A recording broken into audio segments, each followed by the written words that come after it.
Métier Académie. Bonjour, bienvenue dans notre émission. Aujourd'hui, nous allons vous parler du métier de forgeron. Kylia, en quoi consiste le métier de forgeron? Forgeron est un professionnel qui travaille le fer après l'avoir chauffé.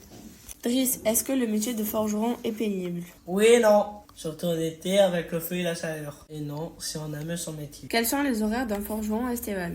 8h30 midi et à 13h30 à 17h30 du lundi au jeudi. Et à 8h30 à midi et à 13h30 15h30 le vendredi. Mais dans les grosses entreprises, un forgeron peut travailler de 2 fois 8 heures ou 3 fois 8 heures parce que c'est des grosses machines qui ne doivent pas être éteintes, sinon ça la prend du temps pour les rallumer. Un apprenti travaille 35 heures par semaine. Certains forgerons sont à 39 ou à 40 heures. Ryan, quel est le salaire d'un forgeron?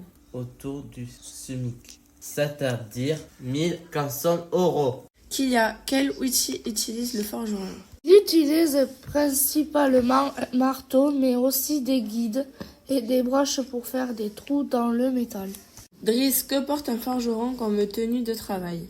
Et un équipement de protection individuelle, c'est-à-dire des chaussures de sécurité, casque, des lunettes et des gants, un tablier en cuir et des vêtements en coton. Esteban, y a-t-il des règles de sécurité à respecter? Oui, il faut faire attention de ne pas se rouler. Il faut surtout bien évaluer les côtés du métal pour ne pas se couper. Ryan, que peut fabriquer le forgeron pour les maisons individuelles? Il fabrique des clés de tirant pour éviter les murs qui s'écartent.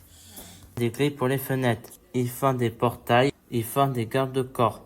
Quel diplôme peut-on passer pour être forgeron, Kylia? Il faut un CAP ou un bac professionnel. Driss, quelle machine ou outil utilise le forgeron? Il utilise une forge et il utilise des enclumes et une scie circulaire et une scie à ruban.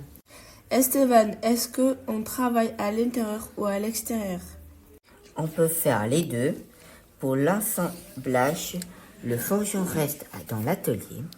Avant le chantier, il va aussi chez le client. Quelle est la journée type d'un forgeron, Ryan? Il n'y en a pas. Ça change tout le temps. Kylia, quelles sont les qualités nécessaires pour être forgeron? Il faut être fort pour taper avec le marteau, surtout lorsqu'on travaille à froid ou sur de grosses épaisseurs de métal. Il faut aussi réfléchir pour travailler le métal au bon endroit et de la bonne façon.